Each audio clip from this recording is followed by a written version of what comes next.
Welcome in to another episode of The Racing Report. My name is Rob Peeters, and I'm so glad you've decided to join me for this wonderful little half hour where we're going to talk all things motorsports, because we have a big show in store for you today. We've got a lot of things going on in the world of Formula One and IndyCar. We've got some NASCAR races coming up this weekend. We've got couple of more races coming up here in a couple of weeks that we're going to talk about. So stay tuned for all of that. It's going to be a big fun show today right here on the Racing Report. But before we get into the news, be sure if you like this show to follow me on social media. You can do so by looking up rpeeters33. That's RPEETERS 33, and just let me know if you like the show. You know, that really helps. That helps us build the brand, and we really appreciate you guys being a part of it. So without further ado, let's go ahead and jump right on into the news of the week. Let's start off with Formula One. Lance Stroll missed the Spanish Grand Prix over the weekend after being withdrawn due to pain in his right hand and wrist. Now, this was apparently due to the after effects of a surgery that he underwent in 2023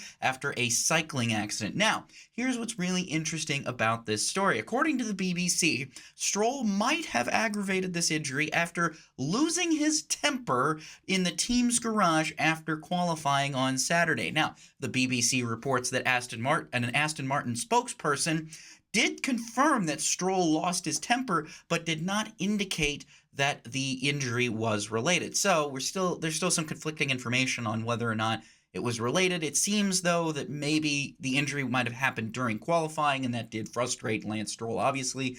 And based on what the FIA accused him of, they basically said, hey, you didn't go and weigh in after your qualifying run, because he went basically straight to the medical center to get his hand looked at.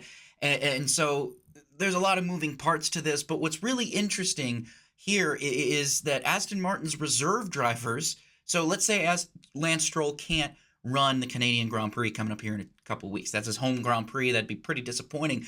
But if he can't run that, here's the big problem. Both of Aston Martin's reserve drivers will be in Le Mans. So Stoffel Van Dorn and Felipe Drugovich will both be at the 24 Hours of Le Mans in a couple of weeks, because that is coming up here in a couple of weeks. Looking forward to that. Now, as a result, here's the thing. Felipe Drugovich, though, says he would rather do F1. He has prioritized Formula One. That's what he wants to do. So if he gets the call, he's going to try and do Formula One first. But if he can't get out of running Le Mans, the options for Aston Martin are kind of limited, because the remaining reserve drivers that they have do not have enough super license. One of them being American driver Jack Crawford doesn't have enough super license points, wouldn't be able to run the race. Felipe Drugovich obviously does. Now, the other option that they can look at least this is according to Racer and Motorsport.com, is possibly the Mercedes reserve driver of Valtteri Bottas. He might be available to Aston Martin as a potential replacement for Lance Stroll. But again, all of this depends on how Stroll he heals. How does he heal going forward? Is he ready to run the Canadian Grand Prix? He's got another week or so to kind of rest and rehab that right hand and wrist, but we'll see. I will be very curious to see what Aston Martin decides to do and who they name their replacement if Lance Stroll is deemed unable to compete. So that is big in the world of Formula One news. Let's get into something else Formula One related. Cadillac F1 has announced its first sponsor, signing a, quote, multi-year agreement with Tommy Hilfiger to become a new sponsor partner for the American F1 outlet. So that's some good news there on that front. Still don't know who might be running those two cars come next year, but we at least know what one of the sponsors will be. Now let's talk about some ratings news, because following Sunday's Spanish Grand Prix, ESPN reports that they averaged 1.2 million viewers on Sunday, and they also report that this is the largest audience ever in the United States for this race. So the largest ratings ever for U.S. television for the Spanish Grand Prix. That is pretty big, especially considering the fact that it was on at like 8 a.m. Still, you know, that's some good news. If you're Formula One, you're ESPN, you're definitely getting your money's worth, especially with how many ratings they got and how much they're probably going to have to fork over when the contract is up here in about a year or two. So definitely be watching that. And then finally, let's talk about this. This is very interesting. We'll talk about it a little bit later in the show, but let's go over it first. Following the Spanish Grand Prix, Max Verstappen now has 11 penalty points on his super license, one away from a potential race ban. So if you're unfamiliar with how the super license system works in Formula One, is you accumulate penalty points for doing bad things, for running into drivers, getting time penalties, basically doing anything that the FIA deems worthy of a penalty. And if it's egregious enough, you can get points on your license. And if you accumulate 12 of those over, I believe it's about an 11-month span, or 12 months too, you are subject to a race ban. So they'll suspend you for a race, saying you got too many penalty points, so you're not going to run this weekend. So Verstappen is just one away from a potential race ban, and this follows contact with George Russell. And if you've watched the Formula One race, you know that there's a lot of controversy regarding how Max Verstappen gave up a position to George Russell and how he passed him, and he was not happy, he was frustrated, he was angry, he said a lot of things, but now he's kind of putting the thing in the past. I don't know how well the FIA and Formula One stewards and fans and commentators are going to take it, but Verstappen is definitely trying to move on from the whole thing, but admits that it probably wasn't the right thing for him to do. But especially now, since he's facing a potential race ban if he gets just one more penalty point. So we'll have to watch that coming up here in a couple of weeks and see if Verstappen does hit that. But I believe his penalty point should reset here in about 3-ish months. We'll have to wait and see. We'll just have to see. It'll be a very interesting situation if that does happen. So now let's go ahead and transition over into some of the IndyCar news that I teased at the top of the show. First of all, this is interesting. Ed Carpenter Racing is reportedly suing sponsor BitNile, former sponsor BitNile, and its owner Todd Alt. The lawsuit alleges non-payment of a seven-figure sum that is owed to the team, and Alt also owns Ask ROI, which serves as the primary sponsor for Renus VK and Dale Coyne Racing, as well as Meyer Shank's number 60 Acura GTP entry in the IMSA WeatherTech Sports Car Series. So some very interesting lawsuit news going on there. Of course, in an interview with Racer.com, it seems like Todd Alt is confident that they'll be able to settle the lawsuit, but he did confirm that it is happening, whereas Ed Carpenter Racing said no comment. I don't know how much this will have to play out in arbitration, but seven-figure sum, and I guess according to Todd Alt, he was upset, I guess, because he was under the impression that the sponsorship would lead to a potential ownership, but when Java House sponsorship came in and you had the owner of CEO of that brand buying into Ed Carpenter Racing, Todd Alt felt a little bit gypped by that. So that's kind of some context and background there for how that lawsuit came about. But definitely something to watch and see where that goes, especially in pending litigation. So also in the world of IndyCar, Andretti Global has accepted its penalties that were handed down after the Indianapolis 500. They're not going to contest them. They admitted that they made mistakes. They admitted basically that they were not within the rule book. So Marcus Ericsson and Kyle Kirkwood's disqualifications from the Indianapolis 500 will stand. Now, speaking of some of that, Santino Ferrucci and the number 14 AJ Foyt Racing team, they were penalized after Detroit after their car was found to be underweight. However, the team will keep their second-place finishing position, but they were fined $25,000 as well as 25 driver and owner's points for the infraction. So, as opposed to last week when we saw disqualifications for 3 teams and all the Penske fallout, AJ Foyt Racing will keep their second-place finish with Santino Ferrucci, but it does drop Ferrucci from 10th to 14th in the championship standings. 25 points, I guess, isn't really that much. But again, the car was found to be underweight. AJ Foyt is not going to appeal it. They accepted the penalties. But some very interesting things going on. A lot of people are wondering, well, why weren't they disqualified? And I don't have the answer for that, but it is a good question to ask. And that leads us here into our second piece of news, because Over the week, Racer asked Doug Bowles, okay, hey, when are we going to get this independent officiating board? When are we going to get this? And it looks like, according to Doug Bowles, it was originally on track for 2027. He's now said, no, we're going to make sure that this goes as soon as 2026 to have an independent officiating board that will hopefully oversee a lot of that and hopefully maybe clear up some of the church and state issues between Team Penske and Roger Penske owning the series and competing in it. Maybe that will alleviate some things, but again, it's a little bit too early to be sure. We need to see if IndyCar is actually able to implement that by 2026. Additionally, this is something that's really interesting to keep an eye on. Dallara, the company that manufactures the IndyCar chassis, the DW12 or the IR18, however you want to look at it right now, they have issued a technical bulletin in the wake of Louis Foster's crash this past weekend at Detroit, in which his front suspension failed and he crashed into Felix Rosenqvist. It was a big hit. Rosenqvist complained of a little bit of leg pain, but seems to be okay and doing just fine. But it was a very scary incident.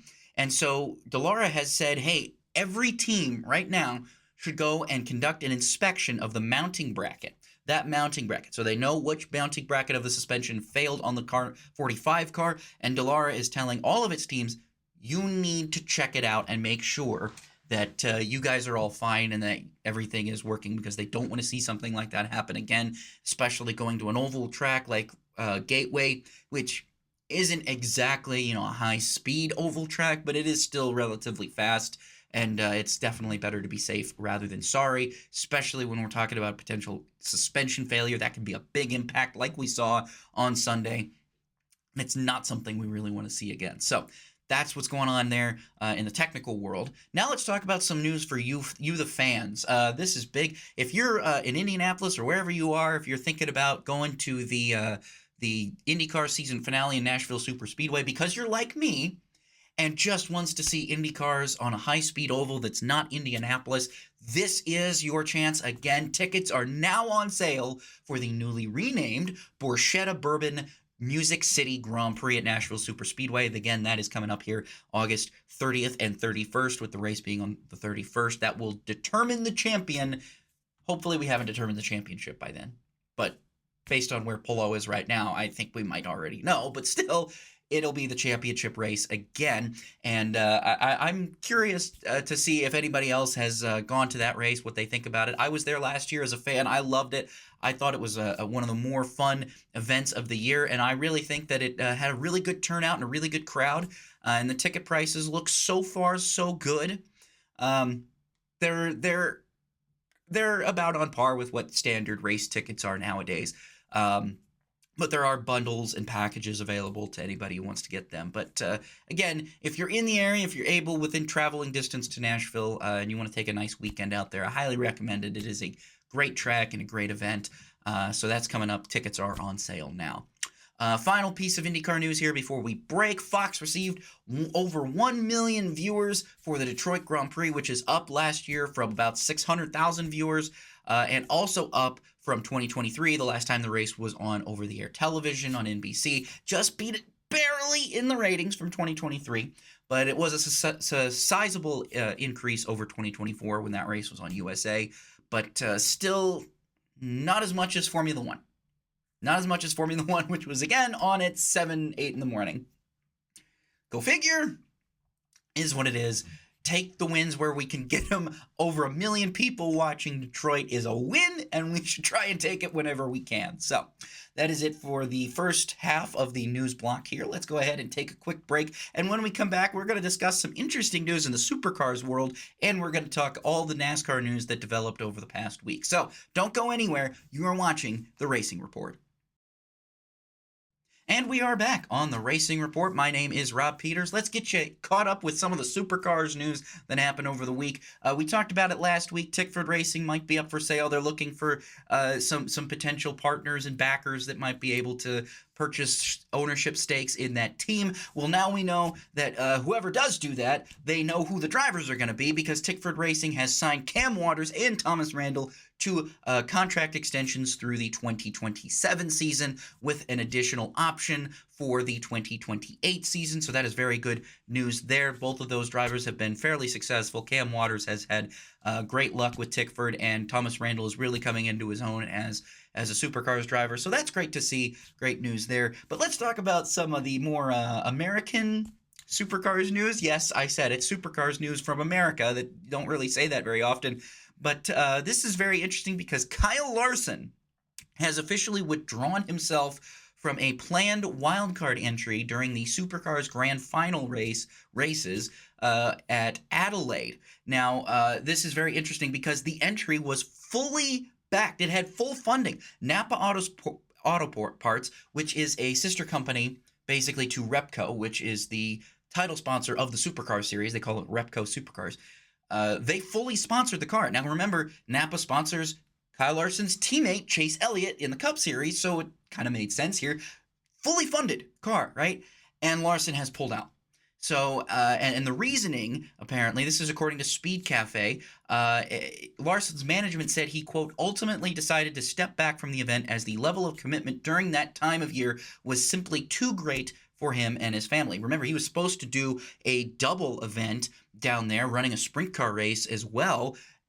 I don't know if that's still going to happen. That might still be up in the air. I have no idea if he's canceled those plans, but he has definitely canceled plans to run a Supercars race. Now, this is the second time a NASCAR driver has pulled out of a Supercars planned wildcard event. Kyle Busch was supposed to race at Adelaide last year and pulled out at relatively the last minute. So I don't know when we'll get a NASCAR driver going over and running a Supercars race, because it definitely seems to me the series management wants this to happen, but especially since you've got all these Supercars drivers coming over to NASCAR and racing, I think the Supercars series really wants some of that to come their way, get some NASCAR drivers, and it's really sad because think about the level of coverage and press you would get if somebody like Kyle Larson or Kyle Busch was in that Supercars race. I think it would generate a lot of publicity, especially over here in the States. But fortunately, it's not going to happen this year. So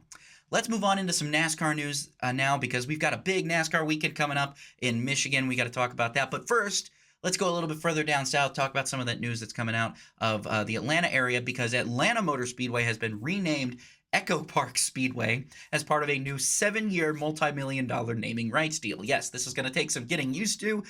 They're not going to call it Atlanta Motor Speedway anymore. It's going to be called Echo Park Speedway.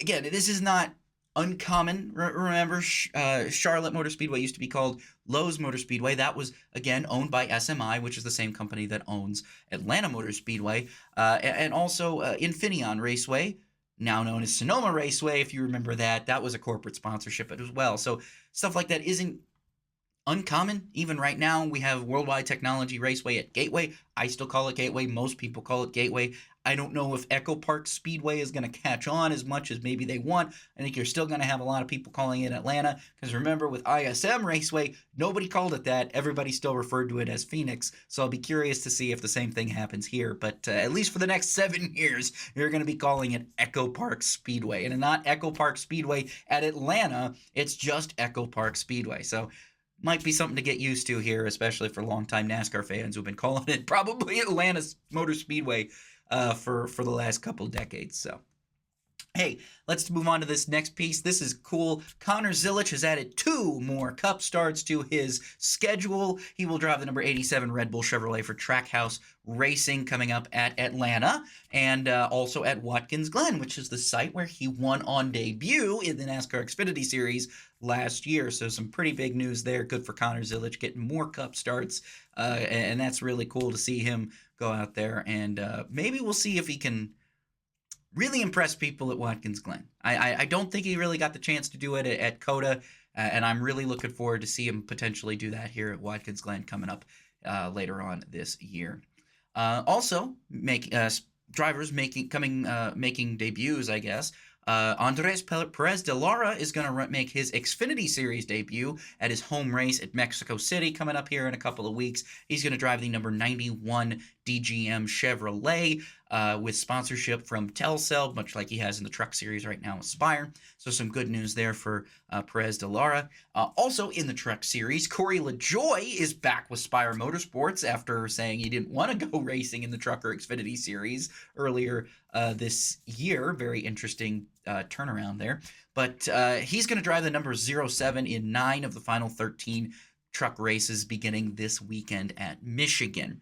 And finally, this is the final piece of NASCAR news we're going to talk about. This is very rumor heavy. So everything I'm about to say, though reported from a reputable source, is all rumors. So take it all with a grain of salt. Highly recommend doing that here. Sports Business Journal, that's the highly reputable source. Adam Stern writes for them. They've always been a forefront of breaking some pretty big news in the world of sports. They are reporting that ARCA driver Cletus McFarland, whose real name is Garrett Mitchell, could be considered as a driver ahead of the rumored move that will bring Dodge under its Ram brand back to the NASCAR Craftsman Truck Series.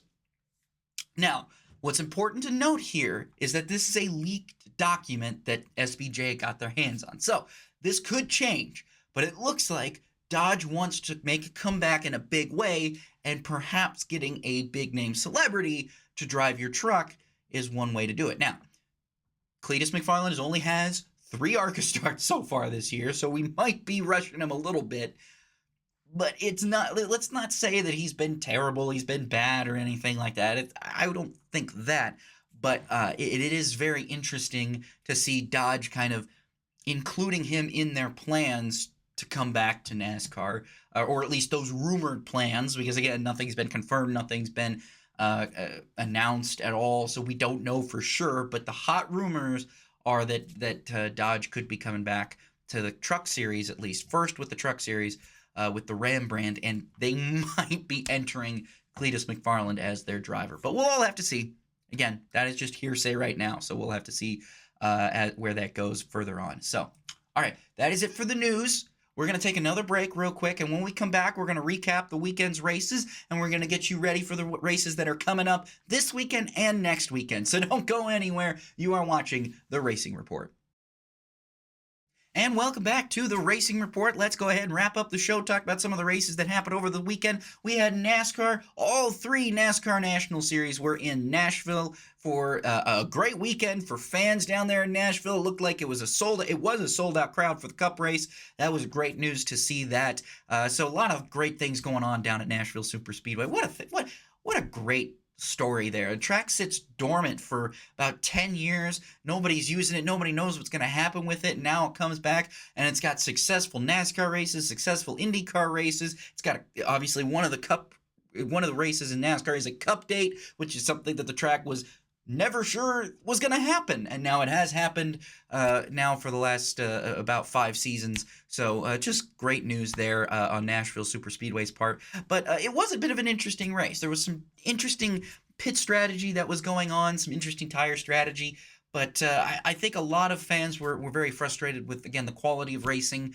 A lot of air blocking. I'm seeing that phrase be tossed around now, of air blocking, and basically, it's when a car, kind of takes the line away from the car that's chasing him, and then that causes the front end of that car to get a little bit, dirty air get there, it washes up the racetrack, kind of loses a little bit of front mechanical grip, and that's causing a lot of drivers to not really be able to pass, not really be able to get close to one another, and you kind of saw that with the drivers that were chasing down Ryan Blaney, who won the race.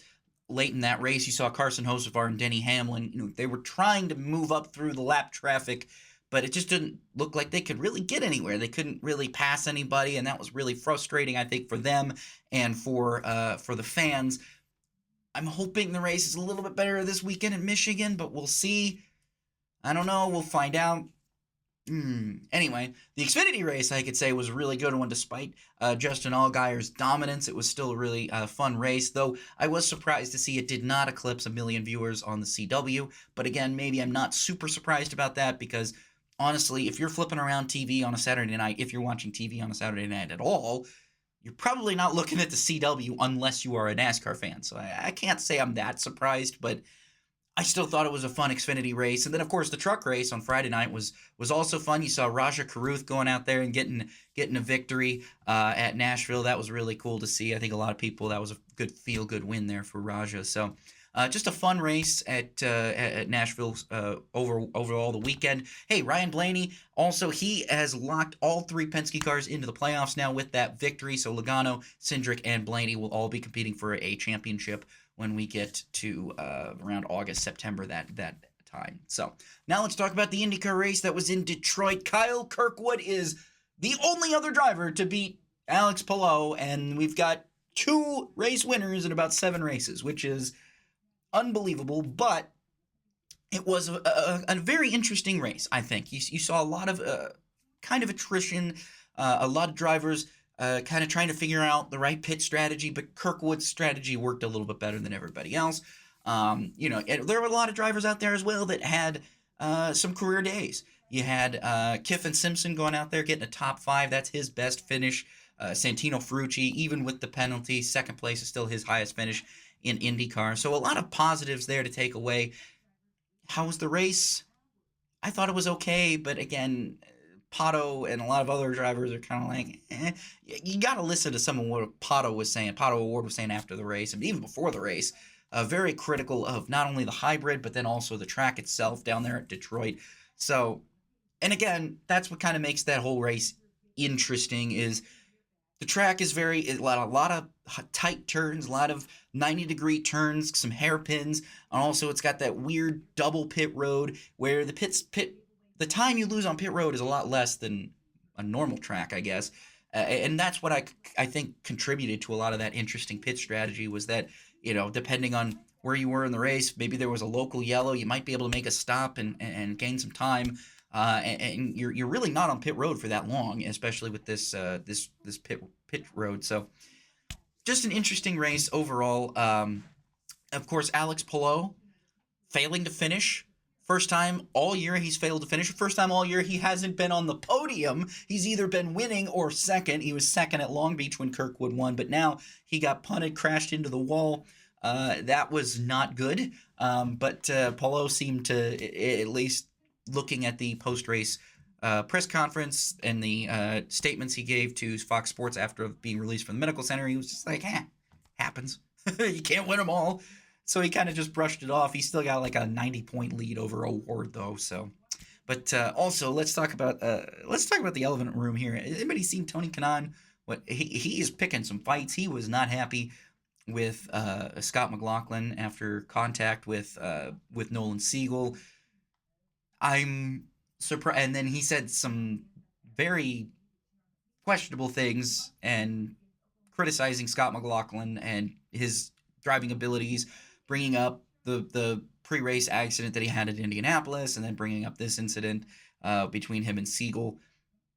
I don't know how professional that is for a team principal to be talking about like that, but it's happened, and it's created some drama. You just pour more into that old hate cauldron there that they used to have, or it's just boy, it's an interesting time. So, but let's talk about Formula One real quick before we wrap up the show. Piastri and Norris wrapping up another McLaren 1-2 in Formula One. How about Nico Hulkenberg getting a P5 finish out of nowhere? Who saw that coming? If you had money on Nico Hulkenberg to get a top 5 finish this weekend, I would like to know where your time machine is, because there's no possible way anybody could have predicted that. But hey, good for him. He's always a driver that's doing more in a car that has less. Good for Hulkenberg again. Maybe someday he'll get that podium. I just don't know when. We'll find out. But like I said, we talked about Verstappen, the run-ins with Leclerc, and the run-in with George Russell. He finished 10th. He's got those penalty points like we talked about earlier. Not a good Spanish Grand Prix for Max Verstappen. It's a joke, obviously, but some people are joking that maybe he's trying to get a race banned so he can go race Le Mans. I doubt it, but it'd be funny. At some point, I think you are going to see Max Verstappen go and run the 24 Hours of Le Mans, and I think that could happen sooner rather than later because he's definitely frustrated with a lot of things going on at Red Bull and in Formula One right now. So, Anyway, that's Formula One weekend in Spain. Let's go ahead and take a look real quick before we wrap up the show at what races are coming up this weekend and next. We've got NASCAR Cup Series and the Truck Series. Truck Series running at Michigan for the first time since 2020. The Xfinity Series not racing at Michigan for the first time in a long time. I don't remember the last time Xfinity cars were not at Michigan. But it's just going to be a Cup and a truck race. Remember, that truck race is going to be at noon on Big Fox. So if you're like me, who's going to make the 3.5-hour drive from Indianapolis to Brooklyn, Michigan this weekend, it's going to be an early morning. I can tell you that. So I'm going to have to try and make it up there for the truck race in time. I think I should, as long as I leave by about 7 a.m. We'll see. Anyway, that'll be still a fun one. And hey, we got a Supercars race coming up this weekend in Perth. That'll be a good one. It'll be 3 races again. It's another 440 weekend. So look forward to that. If you're a night owl, someone not like me traveling to get up to Michigan at about 7 a.m., you might be able to tune in for some of those races coming up this weekend, Friday and Saturday. Formula One is going to be back in 2 weeks with the Canadian Grand Prix, and IndyCar is going to come back in 2 weeks as well with the Gateway race. Remember, they moved that race to be a Sunday night race, so some potential here for some better viewership and maybe even some better, well, I shouldn't say that. I shouldn't say better. Gateway has been pretty good at selling out lately, so we'll see if they can do that again. But that is it for this weekend's episode of The Racing Report. I really appreciate everybody tuning in this week. And remember, if you like this show, go ahead and give me a follow on social media. That helps me know if you like it. And also be sure to have the WTHR Plus app downloaded on your smart TV so you get updates whenever there's a new Racing Report episode available. So, my name is Rob Peeters, and this has been another episode of The Racing Report.